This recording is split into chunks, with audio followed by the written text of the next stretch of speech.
we know that we have to respond. We want to prevent injury, distract the attacker, or disable the attacker.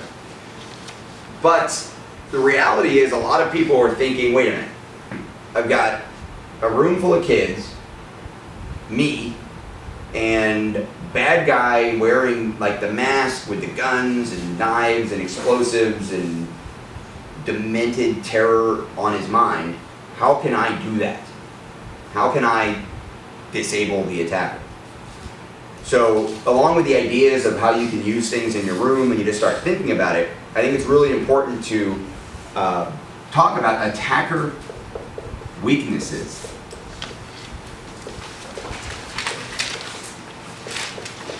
These attackers are just people.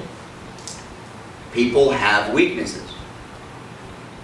Those weaknesses can be exploited. Those weaknesses can be targeted with your efforts. Your responses can be specifically aimed at the weaknesses, at the things you want to take advantage of. Because honestly, if you don't think about this ahead of time,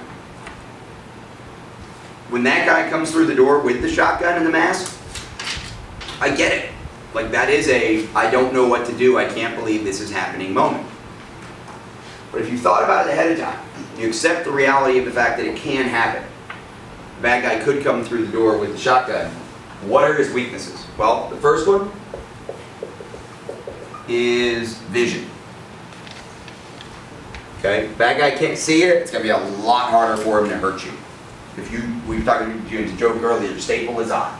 Hit him with the flagpole, hit him with the wasp spray, hit him with the dry chemical fire extinguisher. If you take away his vision, really, really powerful thing you've done. You're a lot safer. The bad guy can't see you, can't find you. Even if he's just in the room shooting the gun randomly, much less likely he's going to hurt you or the kids. And that makes it that much easier to evade or to continue to try to disable him even further. Vision's a big one. Breathing. Bad guys have to breathe. If you're combining some level of evasion once the bad guy comes in the room, and you can affect the breathing with that chemical fire extinguisher, the dust, whatever it is, any of the water, any of the chemical wasp spray, whatever we talked about, you can affect their breathing, they can't chase you. And if you just limit their coughing. If you dramatically affect their breathing, then you have disabled them, right? They're going to pass out, they're not going to be able to continue fighting. The other way to affect breathing is by impact or compression, right? Smothering and swarming. So you take your coat in the winter, 2 or 3 coats, a blanket, a drapery, whatever. You distract the bad guy, you rush the bad guy, you cover the bad guy up, and you crush the heavy down coat over his face, and you put 4 or 5 kids stomping on his chest. Or you take this stool and flip it upside down and drive it down on his chest with all your weight, while the kids are holding his limbs, or whatever. That's going to make it hard for him to breathe. How many of you ever had the wind knocked out of you? So you take that baseball bat, bad guy comes, he runs by you, you're standing in a corner, you've got that bat, you've got the option of swinging at the head, which moves a lot when people are fighting, or swinging at the lower area of the ribs, which doesn't move as fast or move a lot, and you can get the diaphragm to spasm and push upwards into the ribs, which is a protective thing that the human body does. The human animal pushes everything up, the diaphragm spasms. That's what getting the wind knocked out of you is. It's a protective measure. Your lungs can't expand, but it keeps other things from being damaged below the rib cage or down here with the floating nerves. So spasming the diaphragm by hitting and striking the midsection really hard can affect breathing. What's another attacker weakness? Cognitive control is one. Kind of plays back to distraction or crack his head open with a bat. Alright? If I can make it hard for the bad guy to make decisions, if the bad guy had expectations, people have expectations, they have plans, right? Whether they're demented psychopaths or not, he had some kind of plan, he showed up. If you interrupt his plan and make it harder for him to execute and he has to start making decisions, and it's a stretch, but I'm going to throw it out there. You're all aware that hunting happens, right? You're not hunters, I get it, but you're aware, have you ever heard of quail? right?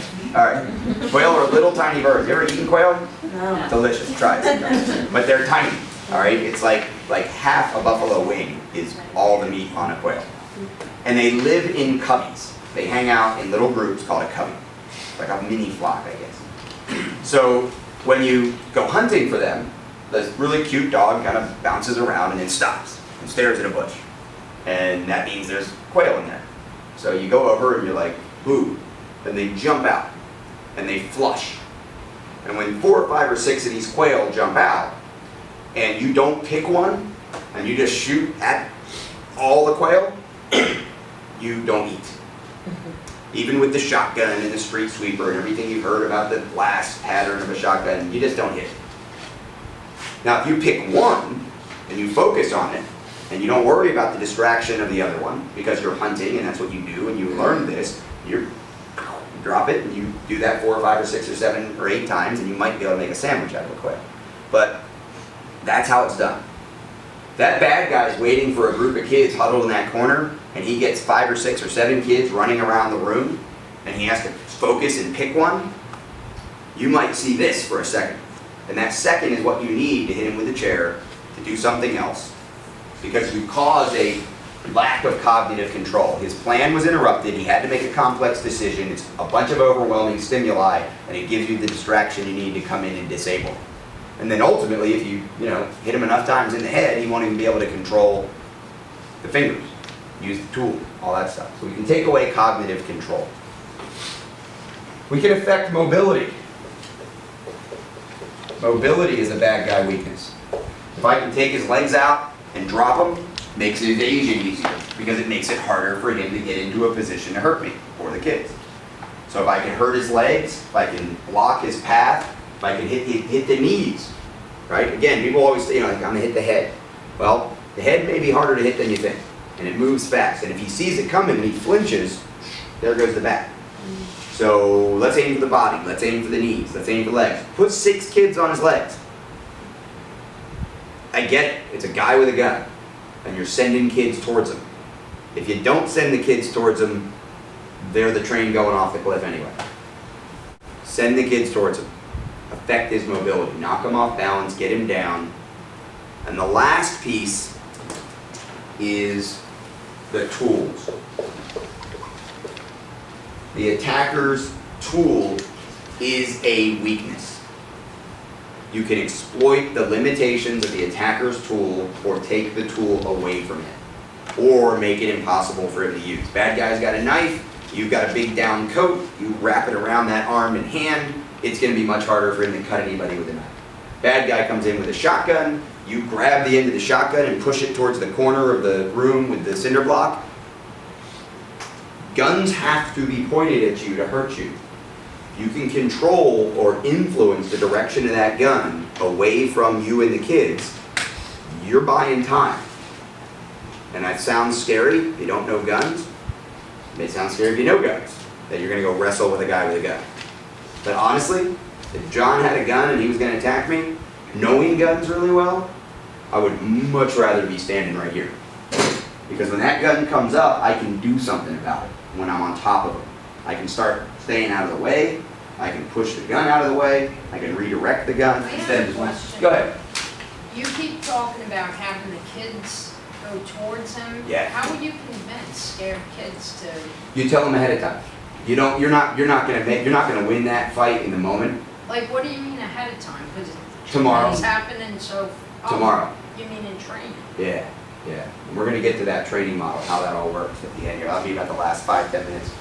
We'll talk about that before question and answer. Yeah, so you tell them ahead of time. Like, just like you're telling yourself right now by being here.